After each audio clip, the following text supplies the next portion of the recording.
Hey guys, আজকে আমরা দেখব সর্বোচ্চ ইনজুরিতে পড়া প্লেয়ার। আমার মনে হয় তার মতো ফুটবল ইতিহাসে এত ইনজুরিতে কেউ পড়েনি। আর এক একটা ইনজুরি ২-৩ মাস সময় নষ্ট করে দিছে। ১৯শে অক্টোবর ২০২৩ সালে লিগামেন্ট ইনজুরিতে পড়ে। ২৩শে এপ্রিল ২০২৪ সাল পর্যন্ত ১৯৪ দিনের ইনজুরি কাটিয়ে পিএসজিতে থাকাকালীন সময়ে ২৫শে নভেম্বর ২০২৩ সালে তার আঙুল অপারেশন করে ১৩০ দিনের ইনজুরিতে পড়ে। আবার ২০১৮ সালের নভেম্বর মাসে ফ্র্যাকচার ইনজুরিতে পড়ে ৯০ দিন কেটে যায় এবং সেই ফ্র্যাকচার ইনজুরিতে পড়ে ২৪শে জানুয়ারি ২০১৯ সালে সেখানেও ৮৫ দিন কেটে যায়। ২৯শে নভেম্বর ২১ সালে ৭৩ দিনের ইনজুরিতে পড়ে। এছাড়া ২৪শে অক্টোবর ২০১৯ সালে হ্যামস্ট্রিং ইনজুরিতে পড়ে ৩৭ দিন কেটে যায়।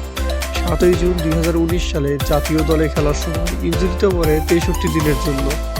১১ই ফেব্রুয়ারি ১৯ সনে তার পুরনো ব্যথা থাকে এবং ৩৬ দিনের জন্য ইনজুরিতে পড়ে। ১৬ই জানুয়ারি ২০১৪ সালে ক্লাব বার্সেলোনায় থাকার সময় ৩২-এর জন্য অ্যাঙ্কেল ইনজুরিতে পড়ে। সো গাইস, এই ধরনের ভিডিও পেতে টুইন স্পোর্টস চ্যানেলটি সাবস্ক্রাইব করুন। ধন্যবাদ।